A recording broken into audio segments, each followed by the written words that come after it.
All right, we're back. Here we go on the third episode. Today we have another special guest, our boy Richard from CDUB, right? On Instagram, and we'll put his link right here or up here somewhere, but it'll be here.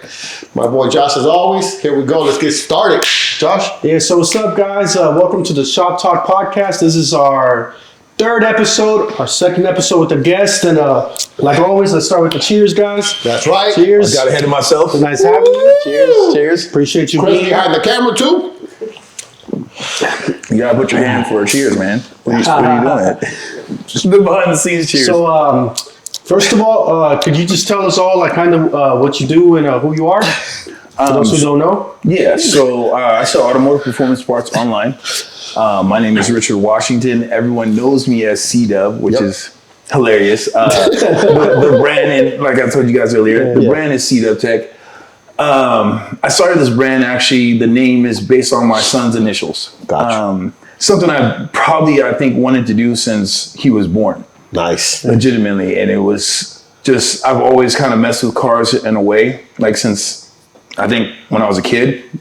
The first car I ever had that I tinkered with was, of course, a Honda Civic. I think everybody can relate to that, right? Yeah. And then it was a GTI, and then it was this car and that car. And I don't think there's not been one car that I've done some type of modification with, even if I probably shouldn't have. I had a Mazda Protege, an automatic, and what I did was, it was my mom's, in fact. It was my mom's. And she didn't want me buying any parts for it. So what I did is I cut off like a piece of the intake just so it wouldn't make like a louder noise. Didn't realize at the time that it would create a vacuum leak and would have a problem shifting gears. Anyways, fast forward. Sorry, Mom. It was a lesson learned, right? Yeah. But those are just kind of some of the things I feel like I was kind of one of those kids that watched like the little sitcom shows like Home Improvement and just little TV shows that you kind of looked at and like, oh, I want to do some stuff like that. One of my friends growing up, his dad used to restore like old Chevy trucks and Ford trucks and stuff like that. So we were always around his tools and always at the track when he would take us along. We wouldn't sit no seatbelts because back then, I mean, in those vehicles, you didn't have to. In short, basically, my biggest, I feel like, mission and what I do is trying to provide the best experience I can. Obviously, there's limitations to that, and I feel like I'm still learning. I've been doing this for about 5 years. Nice. Excuse me. In addition to selling the parts, we also host events here and there too as well. We participate with other events and try to collaborate with others as we can. It just kind of really depends on the scheduling because that tends to be a thing, right? Like either there's two shows at the same time or on the same weekend or one's further than the other. So I've noticed that like people that throw events like that, they're always kind of like in competition. Because like someone will post an event Saturday 8 in the morning, then someone else will post the same event or all of a sudden, right? All of a sudden, out of nowhere, you know? That's odd. I will say this. I've noticed two different things in that. Some are coincidences, for sure. Okay. And I can speak on that because I know myself, sometimes I just don't pay attention to other people's shit. Right. You know, so when I post my shit, sometimes it's like, oh shit, my bad. Conflicting with But others. the thing is when you post something like that and you're just starting to promote it, you always have the air and the time to go, oh, let me change that. Yeah. Oh, let me call the venue and see if we can get another date. And push it back a week. Yeah. It's not that difficult. Right. But for those who continue to stay with the date, you can tell that they have a different agenda and intention. You know what I mean? I mean, in the business world, right? People are like, oh, it's a very, very like cutthroat and very competitive to sell parts. I mean, it can be in a way. Of course. Because it's price, but I'm gonna tell you what, hosting events is way more competitive, way more cutthroat, way more anonymous. Let me call this person and say this wooty-wah. It's sharky. Bro, you have no idea. The thing is I just don't let this shit bother me. I think people think they get to me, but I just like, well, you know what? It's not going to stop me. I can't tell you how many times a day before an event, someone's like, oh, you can't have the event here because so-and-so called and said woo, and that permit or this doesn't fly because of this code and that code. And you know what I do? I adapt. I adapt. I figure out a situation, I figure out a solution, and then I move this way and I pivot. Gotcha. To me, if you don't do that, you don't belong in business because business is ever growing. Yeah. You have to be able to move when it moves. And if someone does that to you, pat on the back for you because guess what? You spiked something in there, which means that they're concerned about you. Yeah. It's something you're doing that makes them go, shit, we can't let him get to the next level. Dude, what are we going to do about him? Intimidation is real in 2024. I'll tell you that much. So the crazy thing is I think a lot of people think that I'm cocky or I'm conceited or whatever. Yeah. I really don't think that that's the case. I really think that I have a level of confidence that I know I can do what I'm capable of doing and that I'm willing to do as much as I possibly can within my power to do what's necessary. You know what I mean? Right. And I don't feel like there's a lot of people out there that are willing to do that or say that or be that. Everyone could talk. Everyone could say, oh man, I'm going to do this. I've been around. I've had friends, had friends that said they can do this or will do this, are going to do this, and their words never really align with their actions. 5 years later, they're still talking? Yeah. And on the same shit? Not doing shit. Mind you, I feel like there's a level of that in all of us. Yeah. Because we talk a good game until we understand what it takes, and then that might be a setback until we can get to that point. Right. But as long as you get to that point is the point. Yeah. You got people who are still talking and never get anywhere. Never even took like the first step. Exactly. Yeah. And then you have people that are mad at you for even trying because they're too scared to. Right. I'm like, bro, I tried to bring you with me and you say, They didn't believe in you. That's it. And once you get the emotion, people all of a sudden, they want to start believing in you. Dude, like Prime Time said, don't allow my confidence to attack your insecurities, you know? It's funny, I saw a reel the other day. It says, oh, now you want to fuck with me. Now you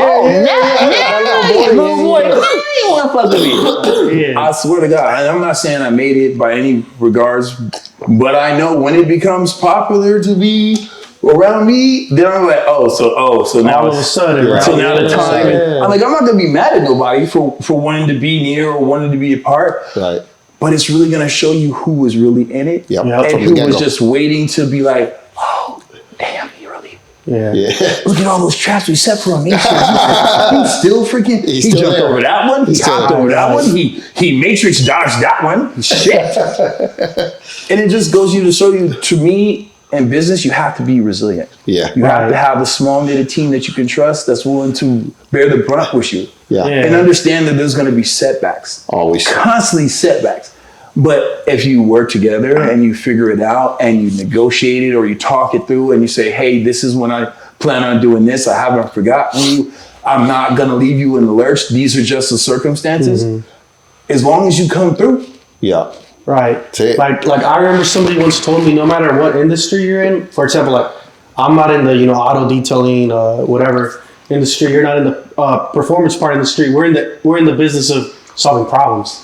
That's what we do, As a business owner, you're constantly solving problems. Yeah. And when you learn to move on your toes and solve like problems and adapt, like you keep saying, like that's how you're gonna make it because you're constantly solving problems. Every day something happens, or if not every day, every other day, every week, you're gonna run into problems, In business, you're gonna run into problems, and I'm sure you run into lots of problems. Like just hosting events, I don't know too much about it, but I've heard like getting permits is crazy, like the money stuff's crazy. Like it's a lot, man. Honestly, it's very stressful even throughout the show. The show can go through without a hitch, and everybody can be happy, and you can miss the entire show. I kid you not. The last show I did at the Garden Walk, I think I missed the entire, like the biggest parts of what everyone. And dudes is out there rapping and stuff on stage, having a good old time. I could hear them, but I'm in the back like, hey, so are these chicken strips good for you, bro? Right. You know what I mean? Like, because I feel like that's what you have to do. Yeah. You know what I mean? You have to mitigate any of the nuances so that way no one has to see any of the hard stuff. Right. And maybe I should be better at maybe displaying myself and talking about myself, but that's the part of me that's really humble because I don't like putting myself out there like that because I don't feel it's necessary. I feel like the biggest part is you enjoy what I'm trying to present to you. Mm-hmm. You know what I mean? And the way that I really look at events is, from a successful standpoint, is did everyone have fun? Yep. Where there's a minimal amount of complaints. Right. Because there's going to be some. Oh, yeah. You can't make it's just, there's nothing's perfect, right? Right. But did the majority of people have a good time? Did people share content? That's how it's successful. Right. The money will come later, irregardless. The money will filter. And I say that because what will happen is people will go, hey, bro, you sell parts, right? They might buy some wheels. They might buy an intake system. They might buy exhaust. They might buy a suspension, all because of the experience that I presented to them for an event. Right. Because the events, if you ask any event host, that's not their, well, it could be. I'm not going to say it's not their primary source of income. But generally speaking, it's a marketing tactic that then can also provide income too as well. Think about, we'll just say, think about some brands or some Fuel Fest. Fuel Fest is probably one of the best entertaining events in the car industry because there's so much going on at once. Yeah. And my understanding is it's more on the charity side, but it's a marketing event, 100% to market their intent to give back, right? The marketing intent on maybe even, because what do we think of when we think of Fuel Fest? We think of all the Fast and Furious movies. Whether it's their direct intention or not, that's what we think of. But there was a bunch of them last time, right? Exactly. Tyrese will be there, or Vin Diesel will be there, or Lucas. So we associate it with the movie. Of course. Whether they have realized that or not, that's a marketing tactic that we're now going, oh, well, I'm going to go watch the next one just because I like those guys. Yeah. It may not even be a great movie, let's be honest. They've got support. Let's be honest. So it's cool. But I still support it because I appreciate it. Cars don't fly. Cars don't fly. Nah. They don't fly. Yeah, but you know what I'm saying? Though, like you appreciate what they're doing for the car community. You appreciate who they are as people. Yeah. So you support it. That's the same thing as a business owner. Mm-hmm. You support somebody that you respect, you appreciate, and you understand their candor and go, well, shit, I didn't know he was like that. I can't tell you how many people have become customers of mine because somebody was saying, oh, he like this and woo-doo. And then they saw me and was like, yeah, he don't really seem like that. Right. Yeah. And then they talked to me like, he still don't really seem like that. Then it's, well, what did they do to make him that way? Right. Yeah. You know what I'm saying? We can all be mean. We can all be nice, but, you know. And I've had to learn to have a little bit of grace. Right, I feel like with customers, from a customer standpoint, it's easy because I always take the L. Like, damn, I fucked up. Yeah. Right. Even if it's not a true fuck up, I fucked up. What can I do? How can I help you? I was watching, I think the last episode you guys did, and the review statement, right? Oh yeah, right. It's a true point. The reviews help us, of course, right? You guys being consistent and loyal to us. The biggest point, whether it's events, whether it's your favorite brand, whether it's your favorite business. If you don't support them, who will? Yeah, right. Of course. 100%. And if you're not telling people about how good they do, who will? Exactly. Yeah. Because when we go look for something out there, we look for reviews. You know, whatever it is, a new pizza spot, you know, a new drink, you know, anything. We look for, hey, what are the people saying? You know, that's what you go based on. And then you make your own judgment off of that. Right. You know? But yeah, it's big. It's crazy. Anything else, my boy Josh? That's a lot to take in right there. It's a lot. It's very true though. It's very true. I'm that guy. It's very true. Yeah, but that's crazy what you're saying though. Like I think you were talking about how like people talk bad about you, whatever, and I think you said it's easy to, or not bad, excuse me. Like people be saying stuff and they're like, oh, that's not really how you are. But a lot of the hate, bro, doesn't come from clients or doesn't come from strangers. It comes from people that knew you at a certain point. They are doing the same thing as you did, but they're not doing as well as you are. Yeah. And my personal experience, that's what I feel like. Yeah. It comes a lot of like hate and envy with that. I would have to agree. But the crazy part about that is if those people ask me for help right now, I'd give it to them. Yeah. Yeah. No, I don't. Hell no. Get out of here. Adrian Petty. Look. Oh, there's Petty? And then there's me Petty. Look. I'm not gonna hide. I have my level of petty too as well. But I feel like I have a very forgiving side of myself that is willing to be there and work something out if it makes sense. But at the same time, I've put myself in situations before where definitely was taken advantage of and was definitely in a situation where I'm like, where's my benefit? And not from a selfish point of view, just like I'm giving, but I ain't getting shit back. Yeah, exactly. Like I'm not getting the money I deserve for the work I'm putting in. I'm not getting recognition on the outside to get money on the back end. So what? Why am I here? Why am I doing this? Right. And I feel like within the last year or so, I really had to create boundaries with certain people, not because I hate them, not because I don't want to see them do well, but because I don't want them seeing them do well because they made me have to suffer. Like, do well, and even if it's at my expense to a degree, I'll help you, but don't make me suffer over it. Don't make me be the stepping stone you had to step on to get to your grace. Right. Yeah. You know what I mean? Because I don't think that shit is fair or right. Right. I wouldn't do that to you. You know what I'm saying? So, but I had to also understand that how I would treat somebody, how I would do things isn't how everyone operates. So I can't take offense at that because that's just who they are. Right. Or that's how they were raised. Or that's what they were around. So I got to take that on the chin and go, okay, I'm not going to get upset, but I am going to separate myself. I am going to distance myself. I'll answer a phone call or I'll respond if you're really in need and I can be of help, but it doesn't take away from what I'm doing or personally, fine. But I'm not going to sit there and be a doormat to nobody because my talent or my ability helps you succeed and you think you can just get it for free. For sure. And I say that because what I also do is I'm a graphic designer. I went to school for graphic design. It's primarily, I did that specifically because I thought to myself, well, shit, if I do this, I'm gonna need flyers, I'm gonna need this. And I may not be able to pay for that right out the gate, out of my pocket. But if I know how to do it myself, I don't have to pay nobody. Right.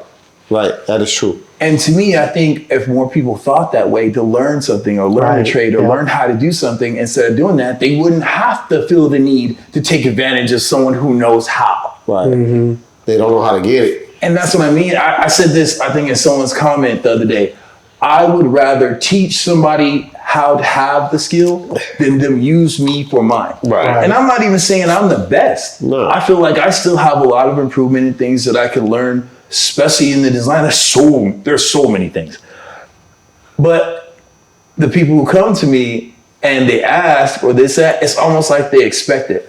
Well, you used to do this, well, you used to that. Well, I don't operate that way anymore. Right. That was when I was first in school and I didn't know nothing. That was when I wasn't as good and I didn't know as much. Right. That was when my work was like this, but now my work is like that. And you want to come and get it for free. That doesn't work that way. It just doesn't. You know what I mean? I have a value that I add to the market and you want to get that for what others are willing to pay for. Why would I do that? Know your worth, pimp. You know what I mean? Why would I do that? I got people over here saying, hey, bro, I'll pay you $7,500 an hour to do this flyer. And this person's like, hey, can when you have time, can you, like, look, with all due respect, no. Yeah, exactly. I don't have time because I got shit I'm trying to accomplish and I can't accomplish my goals and trying to accomplish yours at the same time. Yeah. Right. It's not that I don't want you to eat. You just can't eat at my table no more. Thank you. That's it. Yeah. Circle of trust is real small and it's getting a little smaller. That's true, bro. And like, it's real important too when you are like getting help from somebody else. You got to be able to provide some help back, you know. And that's like a big reason why we're doing this podcast. Everyone we bring on here is kind of similar minded. Like we're talking about before we started rolling. It's like the whole there's enough work for everybody and stuff. Not everybody thinks like that, bro, right?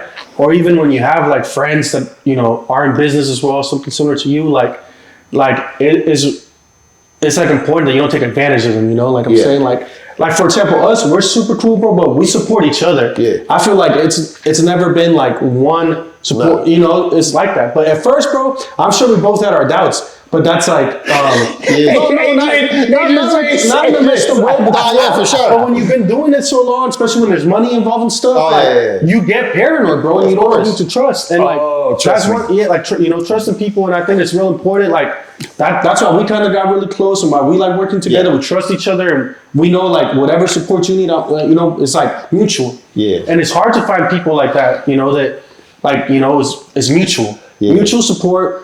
Like whatever you need, I got you. Whatever, you know, like, and it's out of love. It's out of like, you know, nothing else. Like we just want to see everybody eat. I would agree because some people will just say what they need to say to get you to do what they need you to do. Yeah. The hard thing I would say of navigating that is at the same time, if you have trust in that person, they've never done anything or shown you a reason to question them, have the conversation. Because some things get done on accident. Some things is said and done, and they don't even. I've been there. I've said it, and like, oh shit. And I'll reach out. Hey, did I do something wrong? Hey, we good? People ask me all the time, bro, why you always asking me good? Because I don't know how sensitive you are. Yeah. There's some And sensitive I've ass- done that before. I'm not that sensitive. I've done that before. So shit doesn't bother me that much. So, why don't you tell us a little bit about like what it takes to actually host an event in terms of permits, money, vendors, all that? Because a lot of us don't know. To host an event, it takes money. Money. That's probably. Honestly, is it a lot of money? I mean, it's not necessarily a lot of money. It can be, depends on the level of event you're trying to have. Right. And I think that's kind of the biggest misconception. And also the biggest drawback from the consumer standpoint.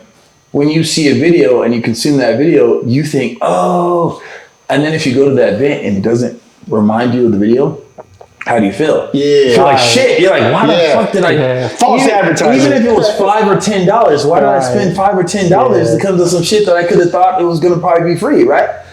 So I think the biggest thing in hosting an event is being able to create value. And that's not a necessarily tangible thing that you can just do by money or that you can do by bringing a certain level of cars. The other thing that I've said to other hosts, and I feel like we all started kind of doing the same thing, and I don't know if you guys have noticed this, but have you noticed that the level of flyers when people are doing hosts has kind of gone down? You know why? Because if you post a flyer of every car that's going to be there and you've seen those cars before, why the fuck would you go? Yeah. You've seen every single car that they've listed. Why on earth are you going to go to something you could probably go to a Cars and Coffee and see the same damn cars and talk to the same damn people for absolutely free? You know what I've noticed though about that? I've seen cars on flyers that look, God damn. And then you show up and you see the car, you're like, God damn. For the opposite reasons. You know, How you gonna try to act tough when your wrap is peeling? you know what's Got a filter on in the car? Hey, they was Hey, like, can I get the 3D glasses so I can hey, look can I at get your car? you Photoshop though? Can I get you the Photoshop right here? I Yeah, see can the you Photoshop a real It's person? right. Man, your shit look tore up from the floor up. Look, the crazy part about that is people are paying money for us to judge the car. Okay. Which means they trust our judgment until they don't win. When they don't win, our judgment is now called into question. biased. Yeah, it's like, wait, I trusted you enough to pay you money, good money, to judge my shit, but now that I didn't win a trophy, who the fuck are you? So getting back on that topic, I've heard both sides of the story.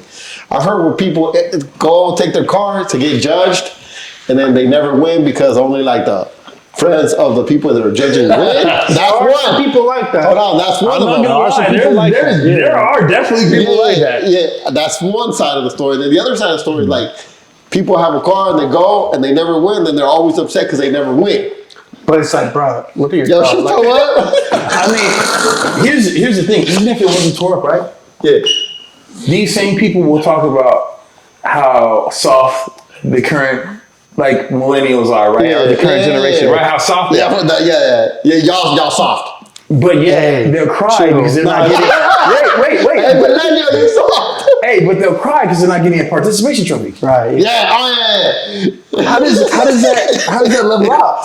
You talk shit about people who complain, but you're complaining because you didn't win. Now, granted, if you have a legitimate concern because you feel you got missed or someone didn't look or didn't know or didn't see, those things do 100% happen. Yeah. But don't address the host as if they did it intentionally. Right. Because when you do that, you come into people with lemons, they're gonna bring lemons back. If you come, hey bro, you know what? I know plenty of people who have approached it that way. A couple good friends of mine who've even told me some things. And guess what? It turned, it changed. Ooh, excuse me. Ooh. It grew to where we grow as hosts and we become better at how we look at things and the perception of things. Right. Because no one is perfect. Everyone is trying to feel what their level of competency is when they're looking at things. Yeah. You also have to understand what your judge is looking for, what he's looking at. There's no such thing as a non-biased judge. Guess what? I might like cars that are just straight clean. They don't have like crazy wraps that are just like one color. That might be my style. And regardless of, we'll like it to women, right? You like women, but you're gonna have a specific type of woman you go for. There's a specific bias there. It's the same thing with cars. You can't expect someone to not have some type of, in the back of their mind, preference. Yeah. Now, I think a lot of hosts have gone to where they put those people that have certain preferences to a certain category. that becomes cumbersome. Because they can still be in that same category, and one of those or 5 of those cars may still not fit the exact category to their bias. So you have to take it with a grain of salt. Yeah. You really have to do, because you're not going to win them all. And that's why I say about participation trophies. We're not soccer, bro. We're not playing and everybody gets a trophy because everybody played. No, you're paid as a chance. This is a competitive sport, just like anything else. So why are you whining over there crying because you lost? You lost because you lost. You didn't lose because you win. You lost because you lost. You lost because you didn't win. Because your shit ugly. Your shit busted. So you guys mentioned 2 things. You guys mentioned that sometimes people get mad because people have friends of friends and that's how they win. Yeah. Or there's biases. There's one more other that I think most people don't think of or don't hear of.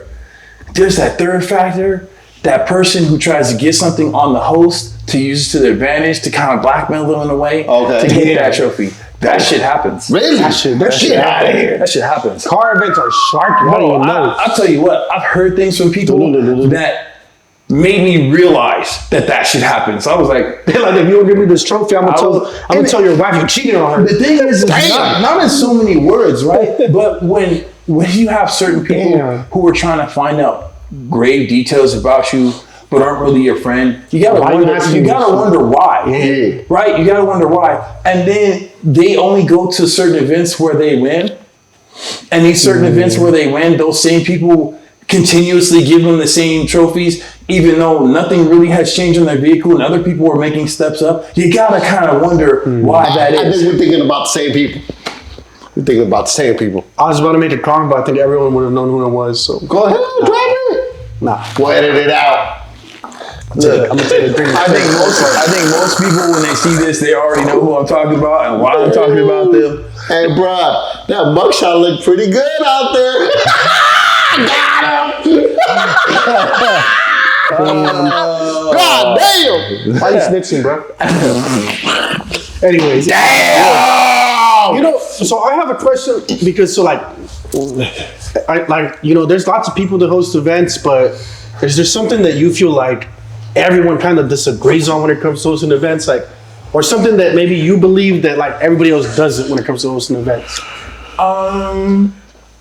I think that a lot of event hosts believe that they need to flyer every event. I don't believe that. Yeah. So, and I say that only because I've done it opposite. Mm-hmm. They would probably contradict me because of the level of cars that they have in hosting their events. But I would then go to say that if they spent the level of money that they spent on flyers on ad spend, they would get that same level of attention. Because I'm not saying that no one grabs a flyer. I'm not saying that no one puts it in their car. I am saying that when it comes time to look at an event, you know where I'm going?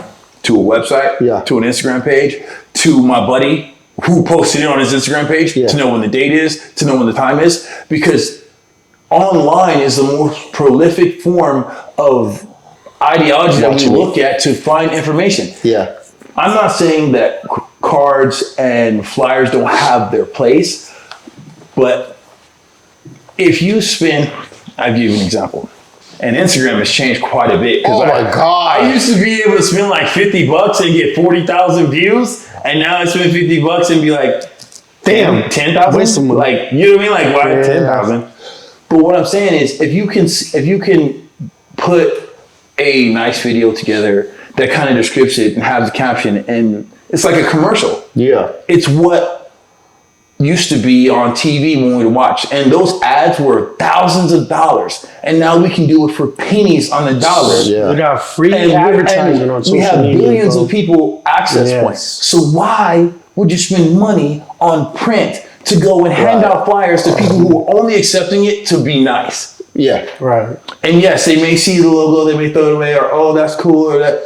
But you know what the most thing they're gonna do is follow you. They may follow you. You may get a couple hundred follows or 50 or 20 follows. That's the only part that might, but at the end of the day, what they're gonna see is Instagram or Facebook or some YouTube to find where you're gonna be. Yeah. So if you boost and do it in the right areas, in the right situation at the right time, you don't have to do and the other part is be active.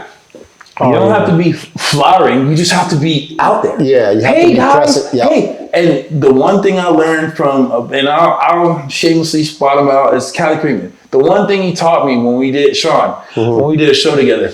I never met him, but I heard he's pretty legit guy. Puts on with dope. Pretty dope, yeah. Good people. Okay. But what he taught me was, when you're at a show, you make it your show, even if it's not your show. If you're a vendor, if you're there, right. you make yourself that person that everyone's like, oh shit, when is he going to be at the next one? Yeah. Because then they're following you, and you have your own gravitational pull of people that want to come towards you wherever you're at. That's why sometimes when I post, I know several people that will just pull up because like, bro, you're always a good time. And that's why if I feel like shit, it sucks because then the energy isn't there, right? Right. But I feel like that's probably the biggest thing where most people will contradict me. They want to hand out the flyers. They want to put it. And it's not that it doesn't do anything. It's that money is best spent elsewhere. If you put, and I know this is going to be a crazy number, right? $2,000, $3,000, $4,000 over a period of time into ad spend, you will get 100, 150,000, 200 views. And if you get 200,000 views, guess what you're probably going to get? 2,000 people who are strongly interested. And now those 2,000 people, 400 cars that are going to register, and the rest of them are going to at least show up. That's your event. That's your numbers. And you just did that from home. Yeah. You shot a video at someone else's event. You know what I mean? You didn't put their stuff in it.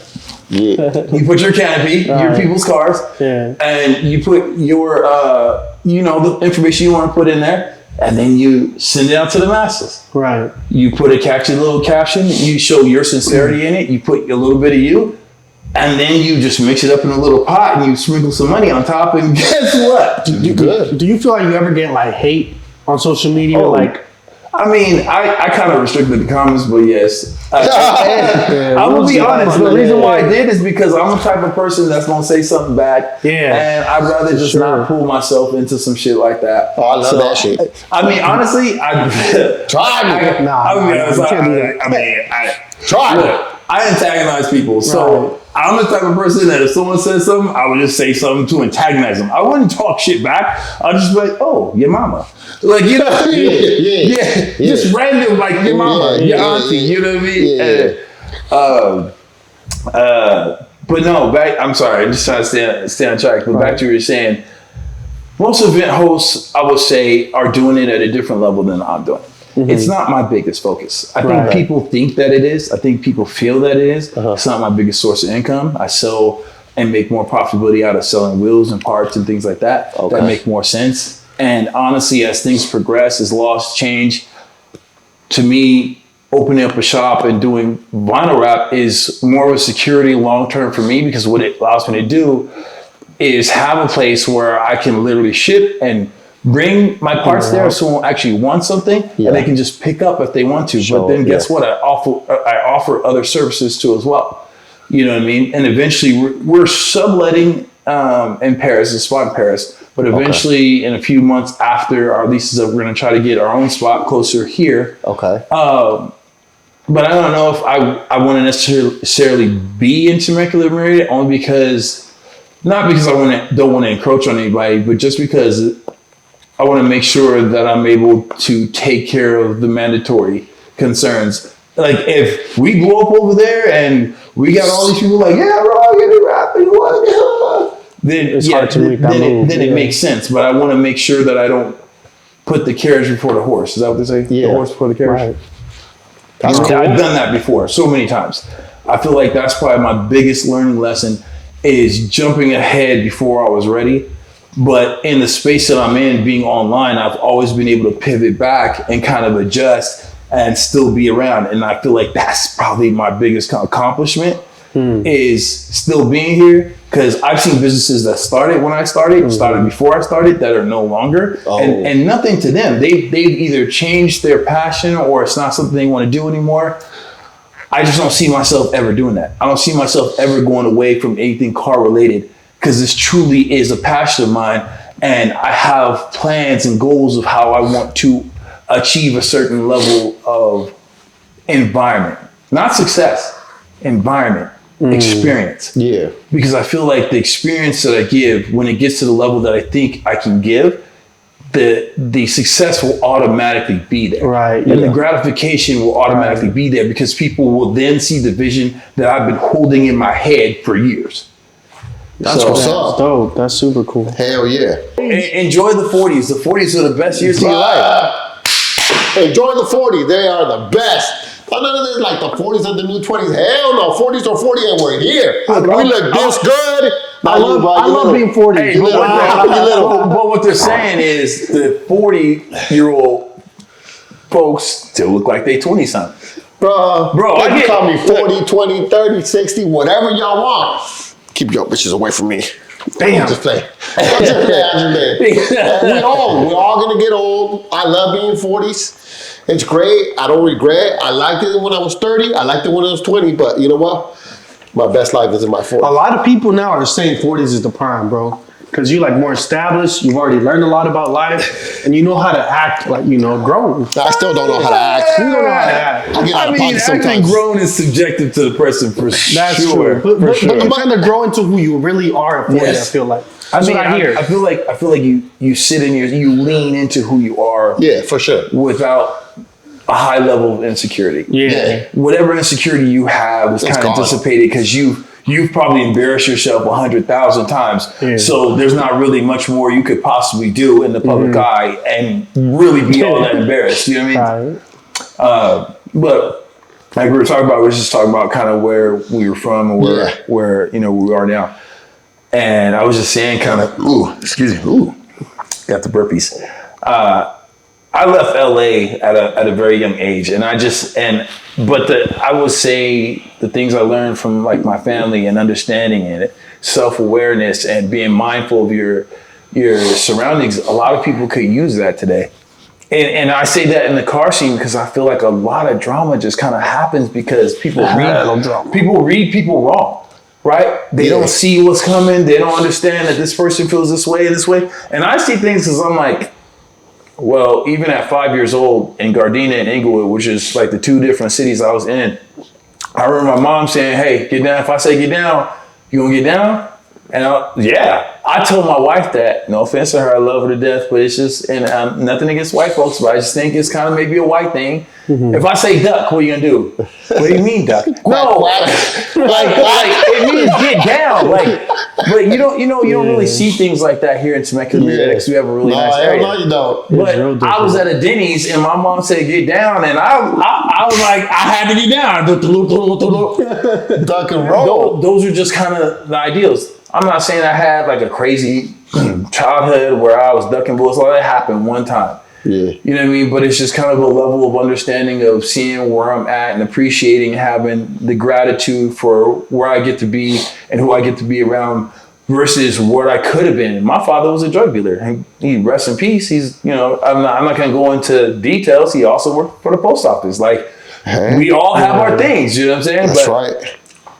It's just, I would say that seeing kind of how it could be really one way or the other, you know what I mean? Just because you're come up from a certain area or a certain surroundings doesn't mean you can't overcome those surroundings. Doesn't mean you can't be the smartest person in the room. And even if you're the most vibrant, exuberant, extroverted person that it seems to be in the room, doesn't mean that you can't read everybody else in the room either. That's for sure. People always say the quiet one is what you have to worry about. Not necessarily. Not necessarily. The person who can read and understand what's going on in the room and still navigate the room and still talk through the room and still understand where he stands in the room is the one you have to watch out for. In a nutshell, your definition of get down might be way different than my definition of get down. Exactly. You might tell someone to get down, they start dancing and shit. You might tell someone to get down, they might get on their knees, A little different right there. You never know. Different definition. I need a shirt that says Carry get some down, knee bro. pads. What? It's funny. It's funny that you guys bring that up. Just a quick little segue.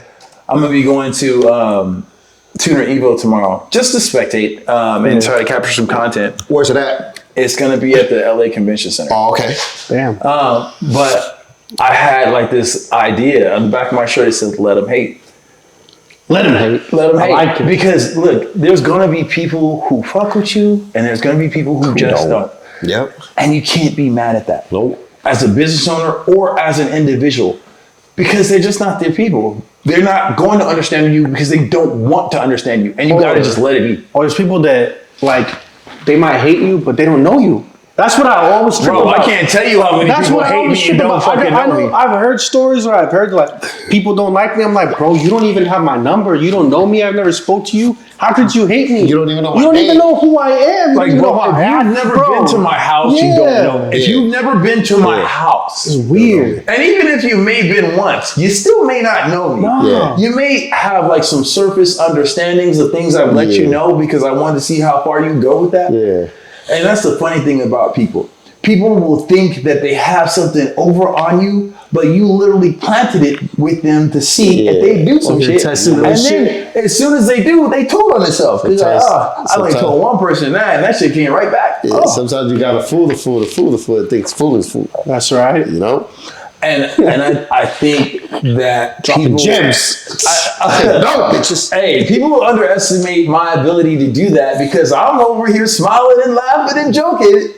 Meanwhile, they're like, oh, he just be telling us everything. No, I tell you what I want you to know and see what you do with that shit. Because whether or not, here's the thing, marketing is marketing. No matter whether it's good or bad. Yep. So if I tell you something that I'm thinking about doing and I see that you tell somebody else and they start doing it, I go, how did that work out for them? Ooh, didn't look like it went well.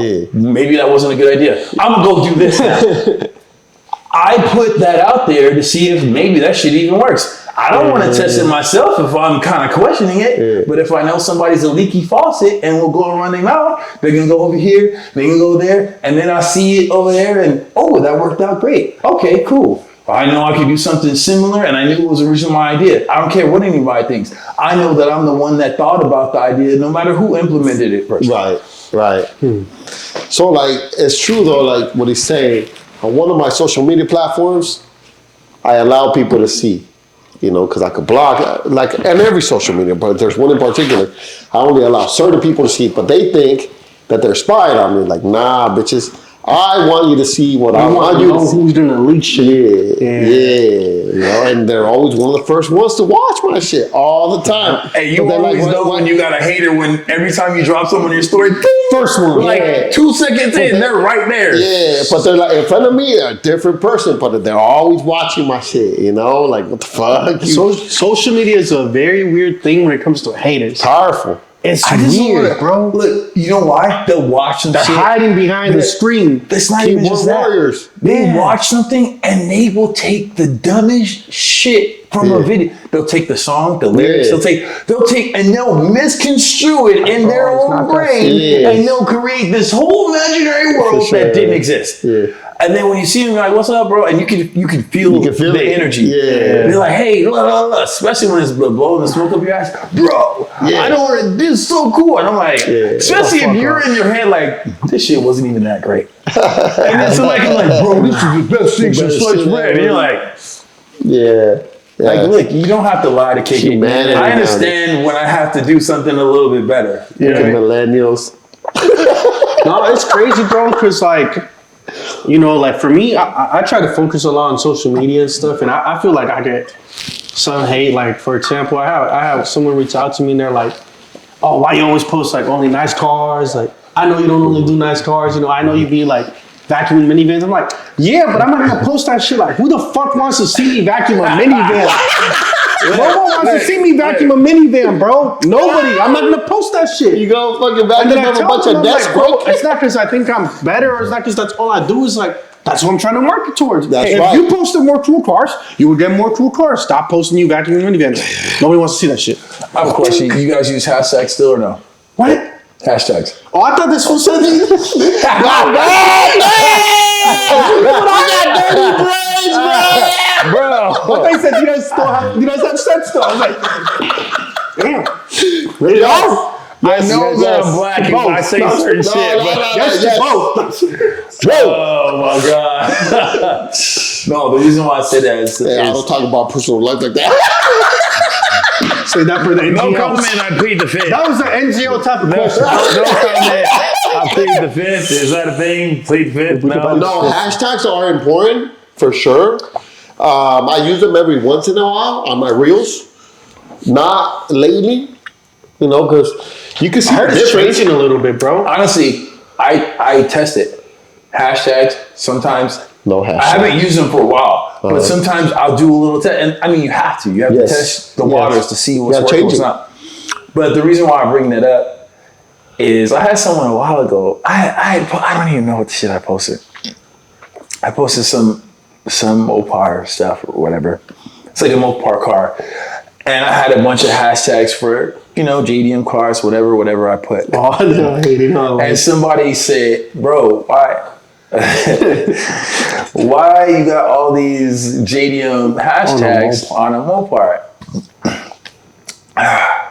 And I know whoever sees this, they'll know exactly what I'm talking about. I'm gonna say it. And you know. And my response was, why don't you know how to drive a stick shift car? Look, that's exactly why I stopped doing the comments though, because I took it to that level that it didn't need to be. It didn't need to be at that level. I didn't need to get that petty. But here's the thing. If you really want to give me feedback, DM me or text me. You have my fucking number. Why the fuck you try to put in the comments trying to be important for somebody? Yeah. Because what you're doing was petty in the first fucking place. So you earned my disrespect. Right. And so when you go, oh, why you getting butthurt? I'm not getting butthurt. You want to say something stupid? I'm meeting you with your level of intelligence that you're giving me, which is stupid. Yeah, it's like when we've dropped the first video on YouTube, we just dropped like a behind the scenes video, and someone took the time out of their day to say, no one cares. If you don't care, why you commenting on our shit? Yeah. Right? Yeah. That was weird to me. I don't think people Have you seen realize, this? because people think and they do things impulsively. When they say a comment, you can tell they didn't think. Yeah. They just said some shit. They didn't think, they didn't go, how will this be received? Will I look like a dumbass? Well, yeah. And sometimes I'll give you a pure like example on something completely, like slightly unrelated, on just social media. 50 Cent, 'cause I follow him. Yeah. Like, that dude just has me, bro. Between the TV shows and shit, he just be, bro. He's the one that be blasting people. Don't give a fuck. Like, what you gonna do? talking He about big as this fuck. bro. No one's gonna fuck with him because, it's not just he's big. This motherfucker's gangster as fuck. He gangster, so he about it. Look, so he posted the prequel of Power, right? Okay. Talking about Tommy and Ghost and this that. It literally said it. It said prequel to go. Some dumbass said the top of the line question was, so Ghost is still alive? I was like,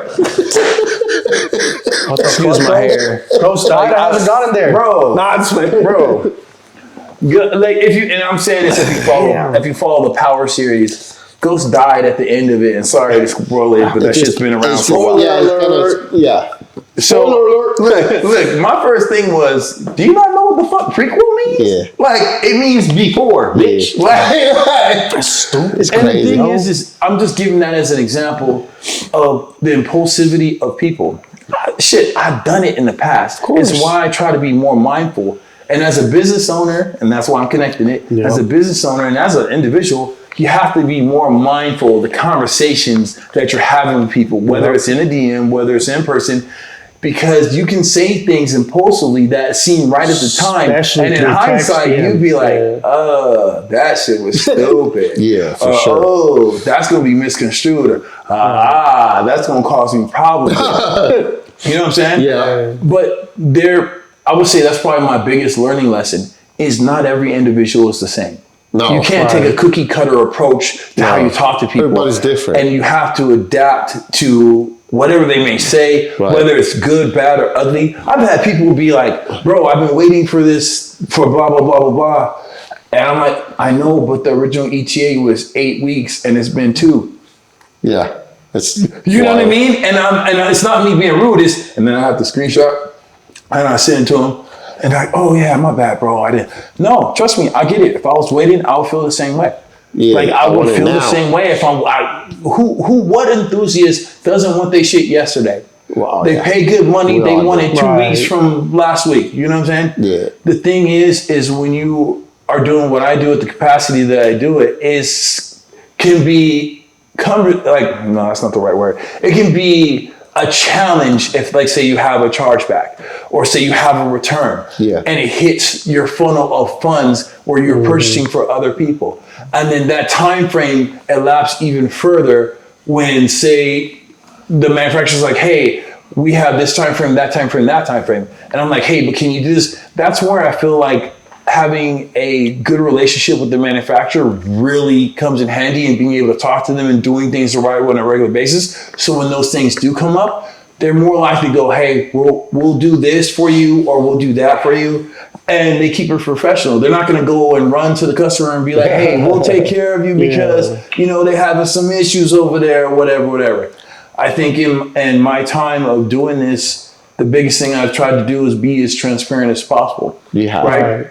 Hey, this happened, that happened, but this is what I'm doing to fix it. Back to the thing you say as far as the reviews, right? Give us the chance to fix it. When you're a small business, things like that are a lot harder when you're one or two or three people. And I don't think people understand the magnitude of what you have to deal with to try to resolve issues for customers. Sometimes the shit comes straight out of your own pocket. And I'm not even talking about the profit. I'm talking about whatever regular job you have, whatever regular finances you have. And then people are wanting to burn you at the stake, even though you gave them everything you possibly could and took care of them the best of your ability. Shit, I would be like, here, look, I got this shirt over here. I'm going to just send it to you. For free, like, just because I understand the length of time, and maybe it's not a shirt, maybe it's something more, but I understand the length of time it takes to wait for something, having a certain expectation, and that not be met. Because I would say in my past of dealing with other people and collaborating, expectations have been the biggest issue, and communication of those expectations have been the biggest issue. People are excited to work together with someone that they think is thriving or they think is going up and they think it's going to benefit them. The problem is when you come into any type of collaborative situation, you should see it from the standpoint of we're both going to benefit. I shouldn't just be looking for my own interest. Because when you're looking for your own interest, you always are ready to point the blame at the person that you don't feel did as much as you expected them to. Bring your expectations to the reality of the level. I've had conversations with business owners, set complete realistic expectations. And at the end of it, shit just went like, not as expected, but was manageable. And then when asking for, say, the funds that were originally agreed upon, that were non-negotiable, regardless of what happened, they were like, but this and this and this and this. And my response to that was, but I never told you had to do that. You volunteered that, and I said, if this is what you want to do, and you said, sure, I mean, if this makes sense, I'm not going to negate something if you agree, or if say, I'm going to go ahead and give this to a raffle, or I'm going to go ahead and do this. I'm going to say, all right, what do you want me to do? You know what I mean? But the thing is if you have a concern or an issue with it, you have to talk about it. You can't just expect me to understand and know that I know exactly how you feel about said situation, and I'm over here thinking everything's hunky. Bro, I got about 3 situations like that people think that I harbor resentment from them, and I don't. I just realized that if we can't communicate in a business sense, I don't hate you. I just know there's no point in me coming back to try to do business with you.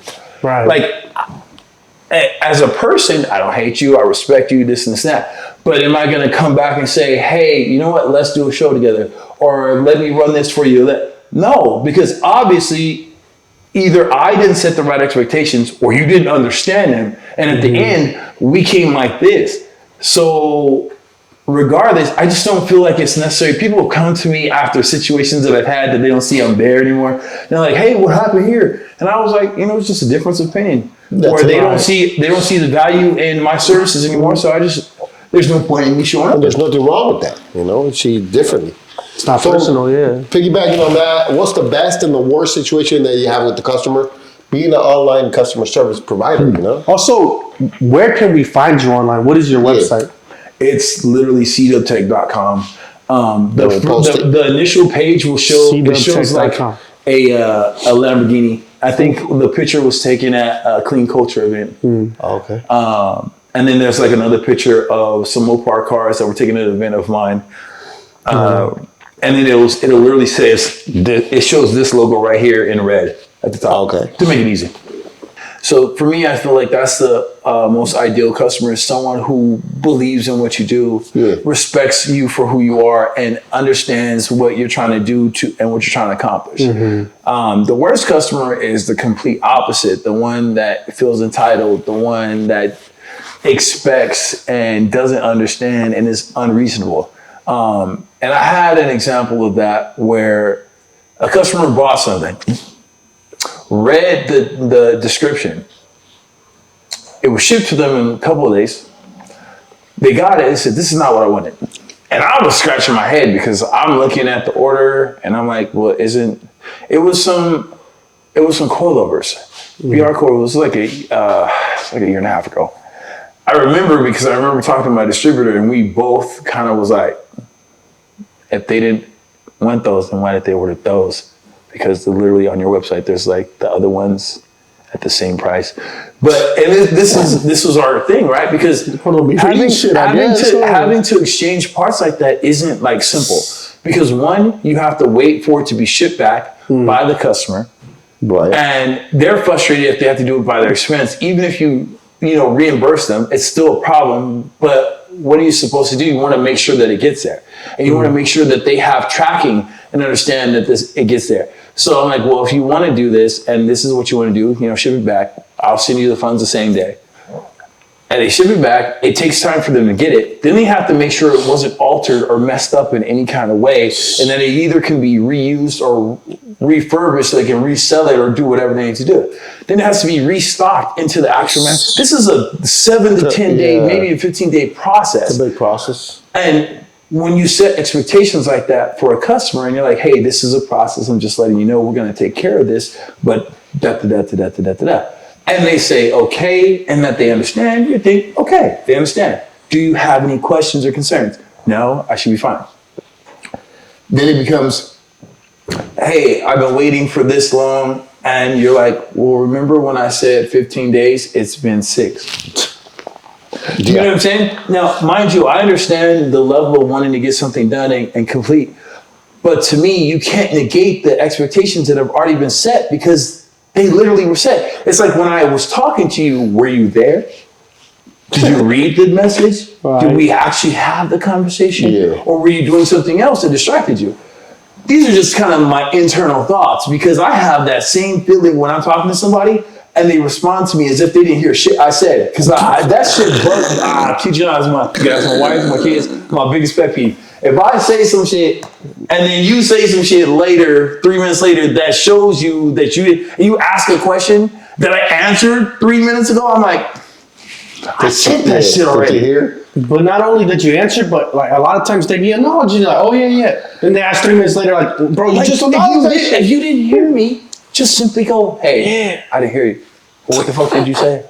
Simple. Yeah. Because I am willing to go, oh, my bad. Let me speak up. Maybe I was mumbling. Maybe I slurred. It happens. I'm black. You know what I mean? We have a way of speaking breakfast. You know what I mean? Shit like that. To get back to the focus, though, is eventually the customer got their stuff. But even when they got it, and mind you, it wasn't 15 days. It was the next day after the 6th day that they asked, which was hysterical because it exceeded the expectation that I set, and they still weren't happy. They were still frustrated. They're just like, well, this and this and this and that, I won't order from you again. And I'm like, please don't. Please don't. And I say that with respectfully because the last thing I want to do is not be able to meet someone's expectation on a regular basis and then try to do everything I can and still make you upset. I don't want you to have that experience no more than I want to have that experience. So yes, please go somewhere else. Not in a mean way, not in a petty way, not in a disrespectful way. Yeah. Just because realistically, if I can't help you the way that I need to help you, then you really do need to go somewhere else. And I've said that to people before, like, hey, I'm just not the service provider for you. Right. Your concerns, I can't fulfill your concerns. You're better off going somewhere else.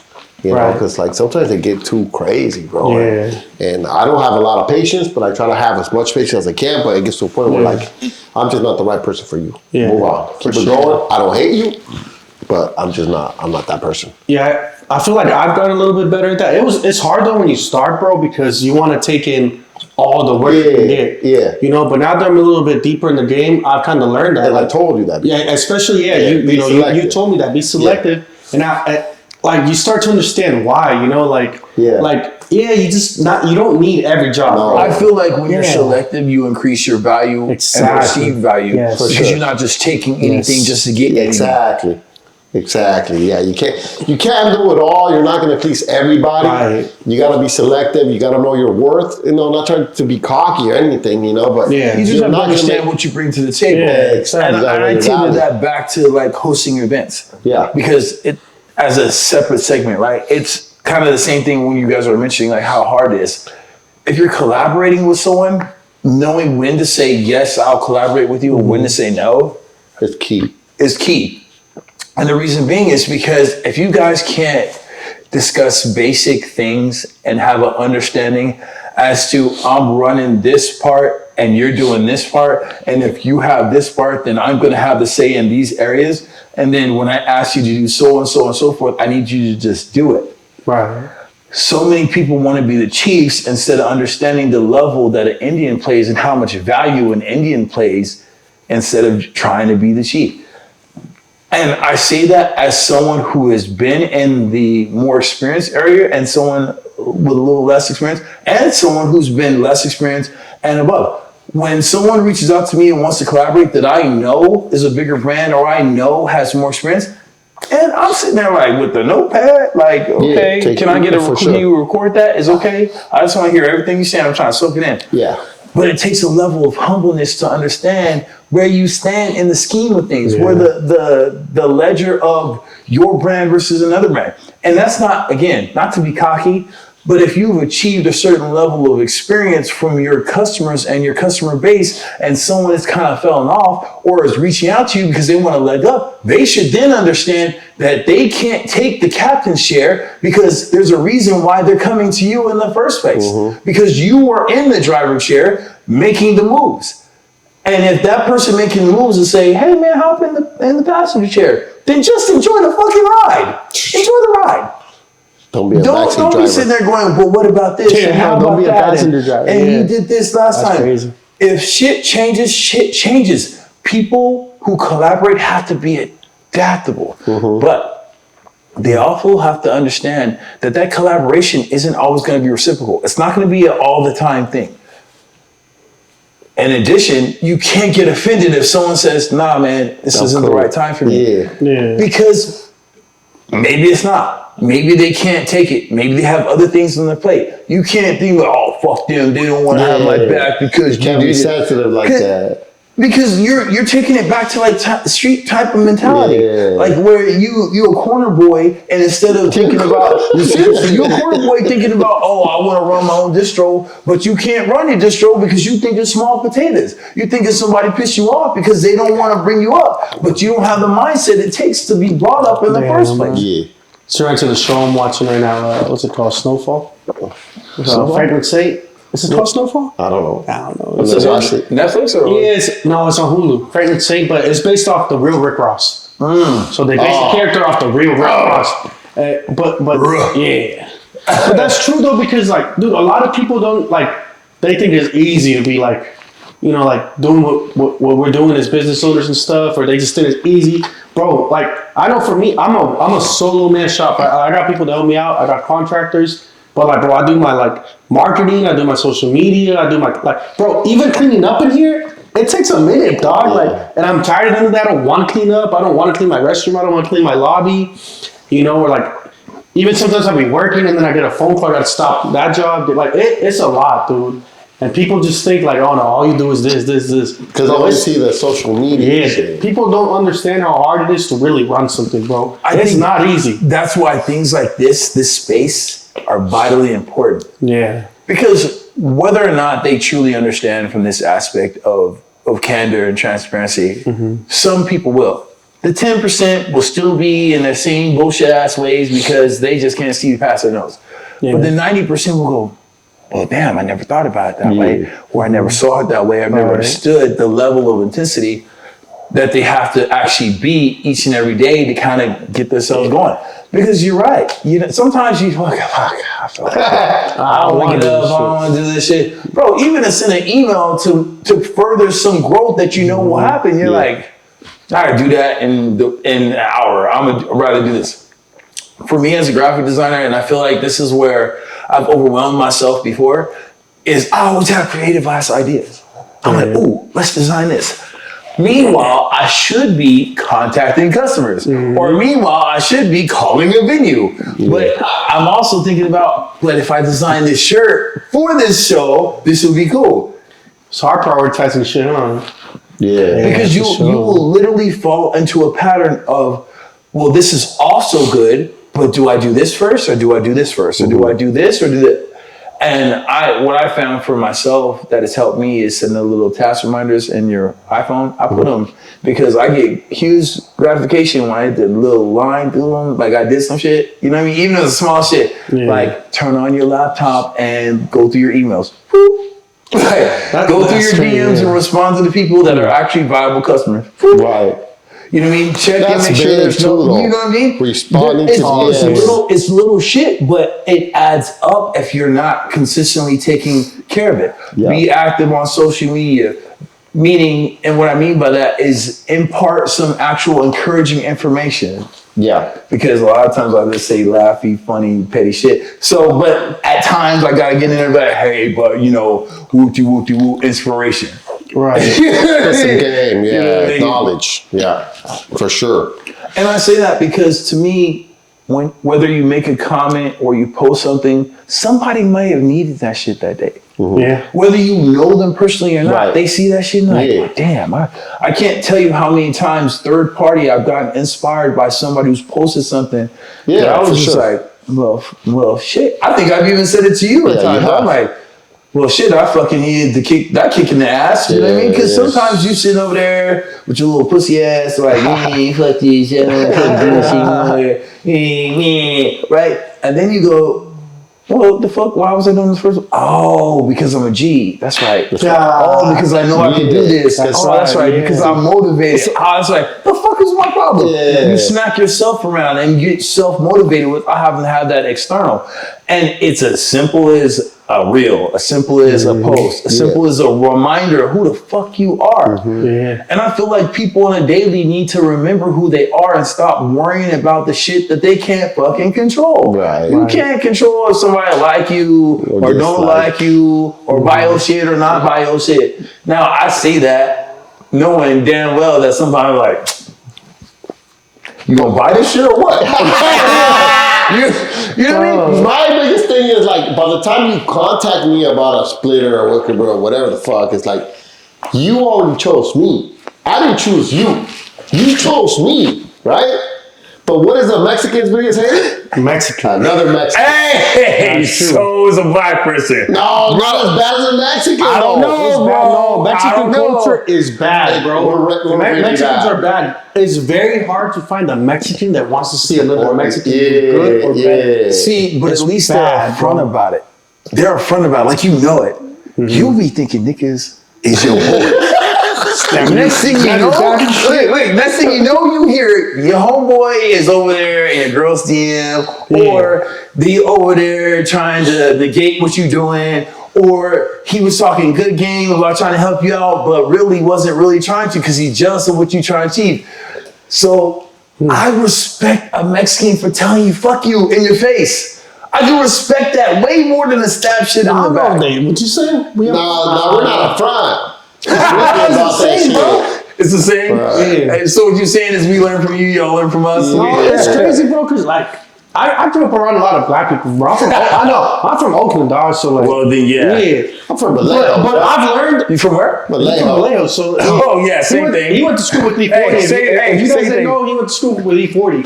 But anyways, black and Mexican. It's not that different, bro. It's not that different. You're not wrong. It's not. It's not. Little differences, you know. Obviously, like food, the music, but like I mean, the culture itself, if we're being honest, the food is not all that much different because we both we'll grow up on some Mexican food and y'all will grow up on some soul food. Let's be honest, right? y'all will dance to our music. We will definitely dance your. Like we might as well be neighbors. Like, Which are? I mean, everywhere. I'll take Britney Spears. That's right. That's because you in there. That's right. That's right. Ooh, baby, I did it again. Man, you did not bring out the Britney Spears. Oh, you take her now or you take her back then? I take her right now. She crazy now. Some of her videos are fucking crazy. Bro, She's crazy. Bro.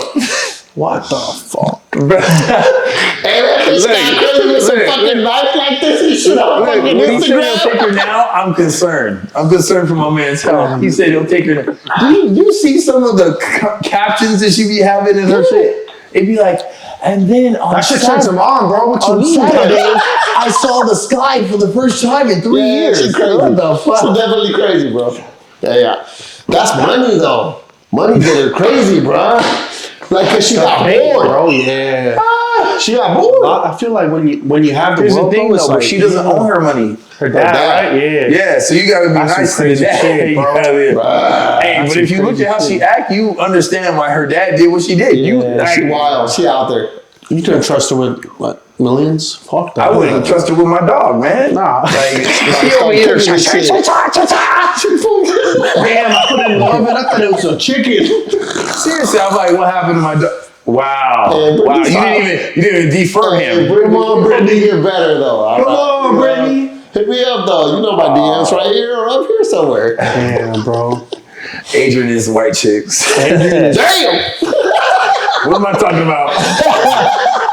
What am I talking about? All the white chicks watching this podcast at Sinister Stripes on Instagram. Slide in his DMs. Yeah. Hey, the DM. For Adrian, white is right. Hey, remember, Hellcats are red, Subies are blue, Raptors are white, like the women that I like too. This will make my God. This will make splitters Bro. and poems. Bro.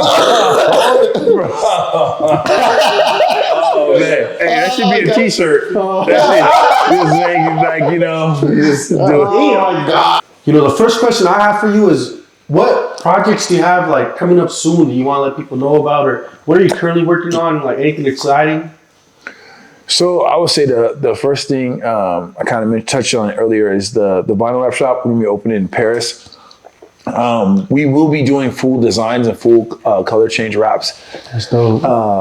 But I would just say that the time of turnaround could be longer than what you say your normal. It is only going to be a couple of us kind of doing the work, and me and my buddy subletting some of the design work. So Yeah.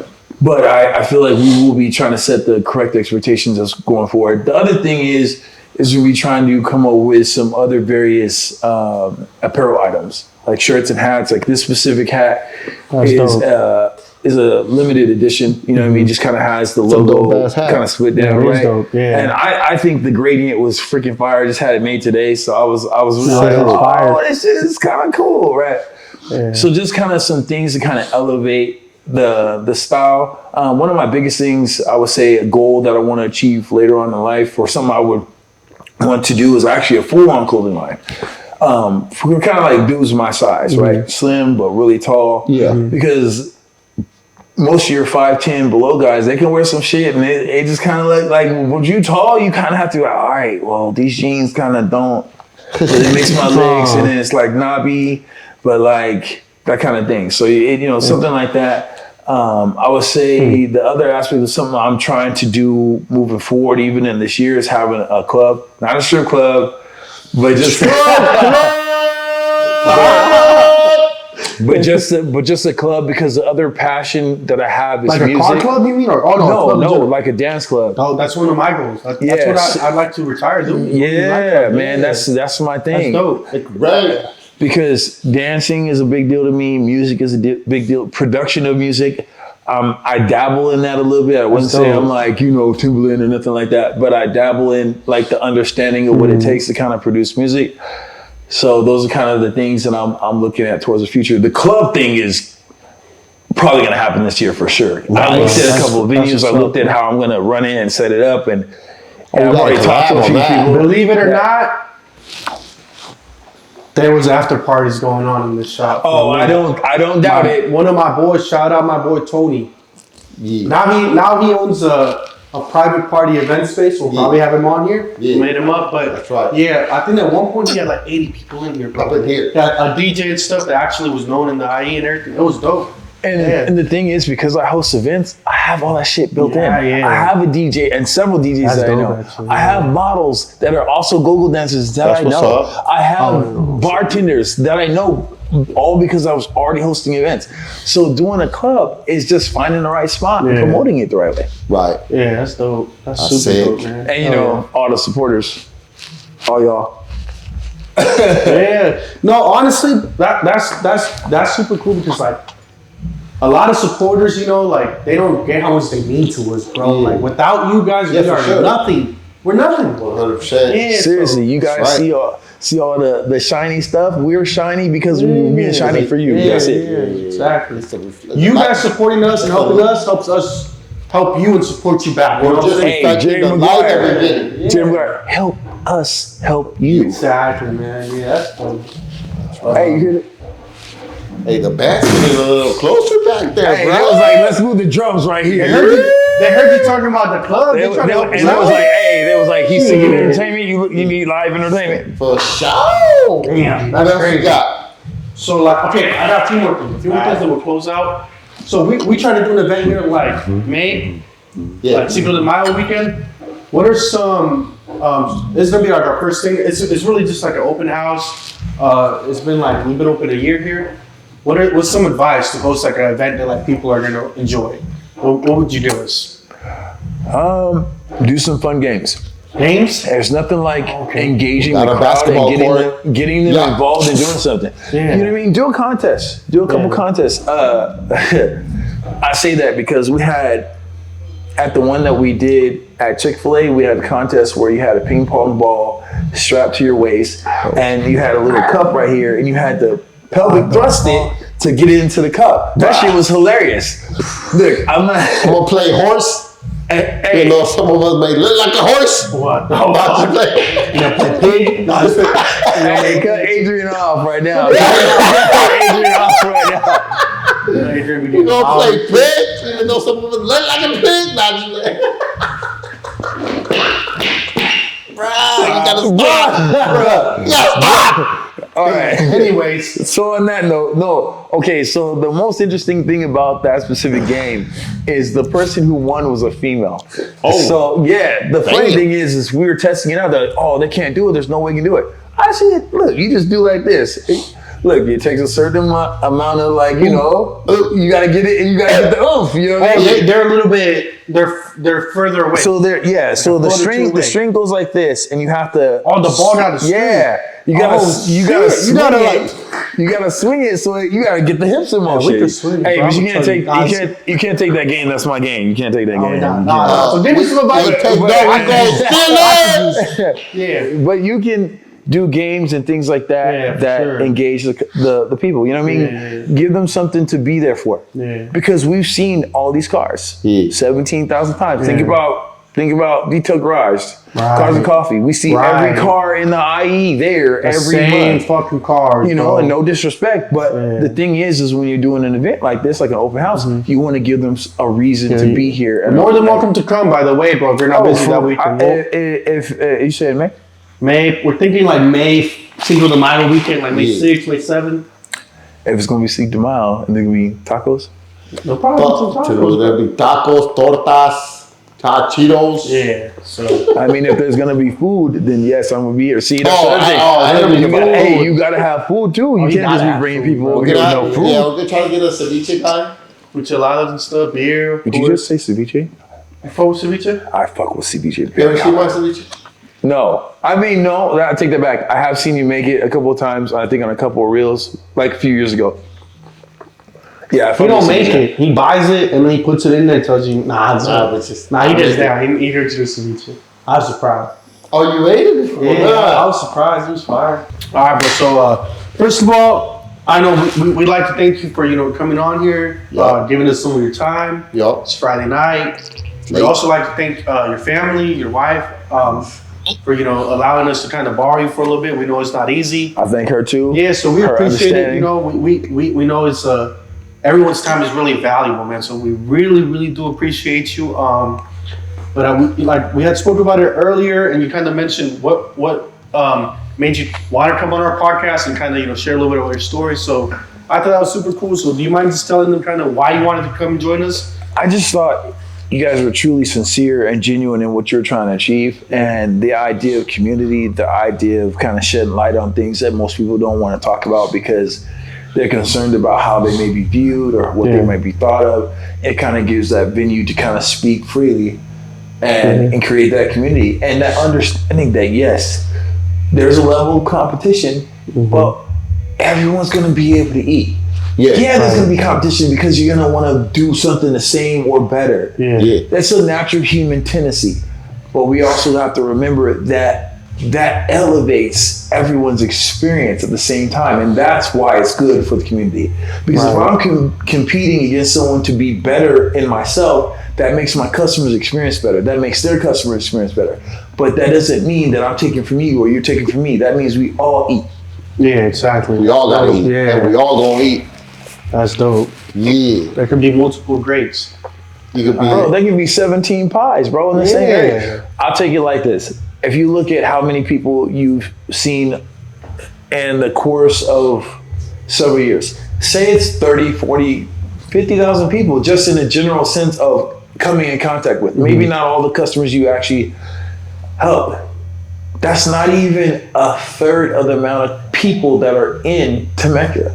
You got 120,000 people plus, and that's just in one city. So when you think about it in that instance, and you're like, well, I don't want them pulling from me. You got a lot more customer spaces. You cannot serve everyone in your own city. Right. There's too many people. Man. And then for me, in my online space, bro, I can ship to I have shipped to Italy. That's good. So in situations like that, when people look at me some kind of way, I'm like, bro, there's 8 billion people in the world. Why are you worrying about little old me? Right. But we appreciate your time, just like JC was saying.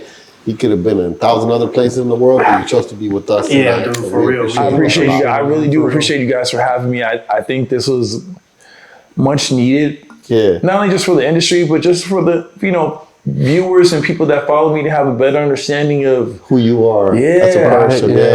Behind. Yeah, because they only see the website, they only see the profile pic, but just getting to know the person, a little bit more personal, it's key, and it's big for sure. It's great. I really do appreciate you guys for inviting me. When Adrian hit me, I was like, hell yeah, I didn't even give it a second. I was like, yes, cool. Yes. Yeah. Double down. Yeah. With the get down. Yeah, that's super cool. Yeah. That's cool. Dope, man. We appreciate you coming, and like we said, we doing this for the culture, bro. Yeah. We want to change it up. We want to have, of course, we're trying to grow our own stuff, but we also want to have the opportunity to help others, bro. We know having guests and stuff and giving them their time to shine, bro, And I think this is a perfect type of platform to do that. It's almost like an industry give back. Yeah, exactly. Yeah, for sure. When they had the... a different level. When they had in the pandemic, when they had, what was it called? The stimulus. Yes.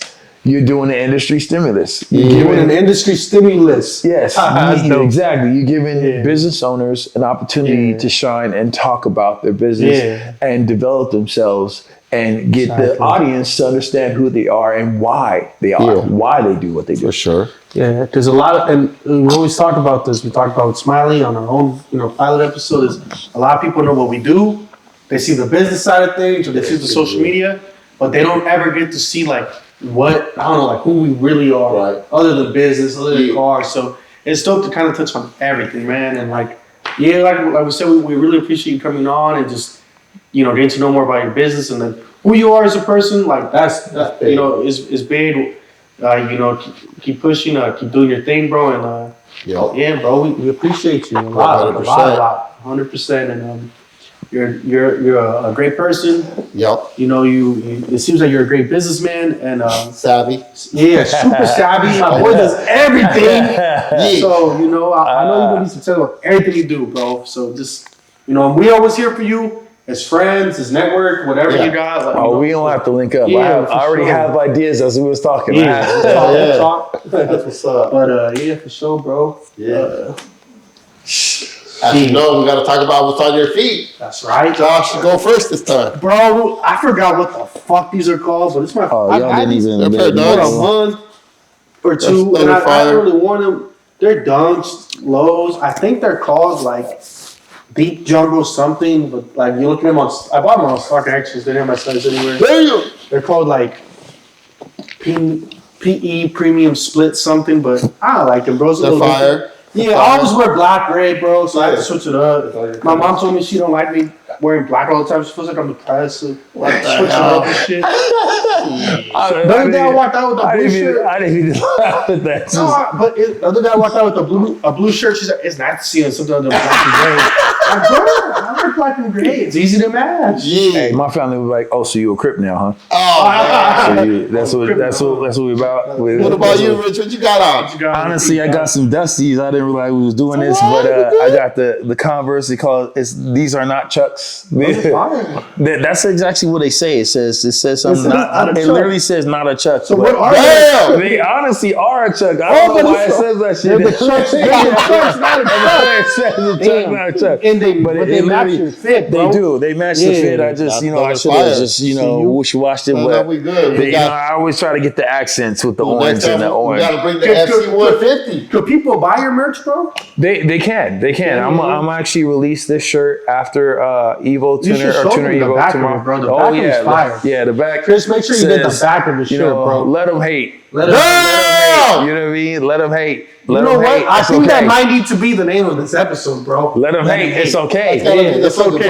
I gotta be thumbnail. Yeah, thumbnail. Let him hate. Yeah. Let them hate. And then the hat to match because it has the gradient. You know what I mean? It kind of matches the kind of embroidered. It is. Yeah. This is the puff embroidery. That's fire, dude. The reason why I came up with this is, when you look at like the LA hats or the New York hats, it has the puff, right? So I was like, fuck, I could do that. So I designed this as part of my logo and just kind of separated it, put it together. I got a spot over here, promo for all promo. They're the homies over there. Oh, you gotta hook it up. That way we go there. I'll probably see if Patrick Starr. I call him Patrick Starr. His name is Patrick. Damn. Hey, he know me though. Damn. He'll probably come over here if he has the time. I'm gonna see if he can stop by. Because now we gotta put some orders through, right? We need some merch. Yeah, he does. They do merch. They do signs. They do design work. A lot of the stuff you'll see from me, I may design it, but they will produce it. They'll print it. Even some of the stuff that's designed may be from him too as well, because he's a designer too as well.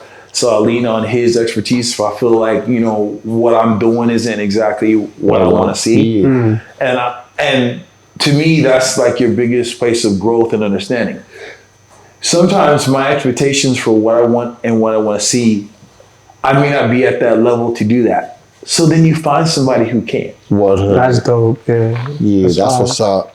I feel that. I feel like that's tough. I feel like that's how I'm a lot, bro. Like, I always, my brain's always running. Like, I always got these visions. Like, even for this, like, editing shit and podcasts, like, I always got these visions. I don't know how to do it. That's why we got Chris. That's right. But, like, that's cool what you said, because, like, I know for me, I always have, like, vision, but I don't always know how to, like, actually, what's it called, like, execute them. Yeah. So it's cool to be humble enough that you find someone that can execute that vision for you. You can't do everything. You can't do everything. You are, as a business owner, you're already wearing 17,000 hats. There's no way you're going to be able to do, like, mind you, editing videos used to be a pastime that used to give me peace. Yeah. So before I had like my own videographer that was shooting at events, I used to go on YouTube, pull a video and re-edit it to a different song, because to me that was a level of creativity that I was being able to birth through without anybody saying, oh, this and that. It was just me trying to up my level of skill. Because if you're able to take something that wasn't derived from this said music or this said type of look and change it, create it, and make it kind of in a way your own, but still give homage to the person who originally created it, you're then giving respect, but you're then giving your own spin on it. And as an editor, that kind of brings up your ability to see things as they need to be seen as you kind of change pieces. Now, editing, like people talking, is a whole different type a lot of work. Yeah. Shout out to our boy Chris. Yeah, shout out to Chris down with for that. editing all the If you guys nonsense don't follow him, we will tag him in the description. Follow him, but don't use him. He's ours. Yeah. Hey, legit, he's also probably gonna be mine. So yeah. My boy gets You down. don't He's understand very how much talented. verbiage that's been here that he's gonna cut out. So He's fire, bro. He's fire. Yeah. What the fuck is on your feet? Bro. Wait. What is on your what? Those are different shades, bro. You weren't wearing those last time? Bro. What are those? My boy. What are those? hey, he got the diamond encrusted. Damn. We got some Louis on today, you know, just being modest and shit, you know. Podcast Trying to money. stay humble. Got podcast money. We're trying to stay humble. We ain't make no money. We got like 30 subscribers, bro. But we got the reimagined Hey, we ones about right to bring here. up to 100. Yeah. Back to 100. We got the reimagined ones on the feet today. Those you are know, fire, a lot bro. of people like slept on these. I copped a couple pairs, but they're fire. They're super comfortable. You can put them on with anything, honestly, anything. But yeah, that's what Do you have any we pairs got in on today. 13s, bro? I got 9.5, You know so what's that's about crazy, it, bro? bro. I saw those online. Yeah, people And I slept heard they on bought them. them. Was it, slept on yeah, but I didn't get them because I'm like, that material is weird. But in person, Nah, bro. these Yeah. are fire. I'll be They honest are. with you. Yeah. That blue was my favorite color. Like That's royal a blue. dope ass That blue. royal blue is my And I favorite don't color, fuck with blue a lot. 100%. That's a dope ass Yeah. blue. I don't fuck with material blue a is lot so- either. You see, I Yeah. took the shit. I got a bright ass red car and shit. Yeah. So yeah, that's what we got on the feet today. They're super comfortable, and yeah, that's how we do it around here. You know, try to With stay the humble. Louis? With the Louis. He said with the Louis with the diamond encrusted in the Yeah, center. that's right. Check out the diamond shit shining. No, I'm just playing. Hey, if you sporting them Louis, I got a couple of friends that might be like, what's his name? Bruh. He has Louis glasses. What's his You know what color they name? gotta be. But anyways, with that, we're gonna close out the podcast today. You know, hope everybody enjoyed it. We had a lot of fun today. We thank every single one of them. But today we're gonna thank Richard. He Thank could you, have been bro. anywhere else in the world Appreciate today, you but guys. he chose to be with us tonight. That's right. It was super great, super comfortable. We loved it. Very knowledgeable guy right here. We're gonna see him a lot more in the podcast, right? Yeah, that's right. That's right. Yes, sir. Yeah. Do you have anything you want to say before we close off? I would just say, whatever you do it as to the best of your ability and with your integrity. Don't let nobody stop you. That's What's up, bro? That's right. Hell yeah. Words of wisdom right there. And as always, you know how we go. Peace, peace, peace, peace. Peace.